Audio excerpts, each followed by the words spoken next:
I'm Crail Funch, and this is how to make a silver and blue centerpiece. My favorite silver vase to use is similar to the mint julep cups found at the Kentucky Derby. I love to mix and match different sizes to create a centerpiece.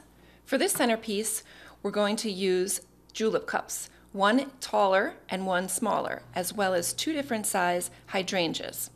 We're also going to need scissors and water. We're then going to pour the water into both sides of the julep cups, making sure to fill it, but don't fill it too much as it may spill. You're then going to start to cut the height of the hydrangeas. You can cut the ends with sharp kitchen shears or outdoor clippers. Pull them together to create a centerpiece. Silver and blue is a perfect classic combination. Having a standby for centerpiece will make your entertaining less stressful.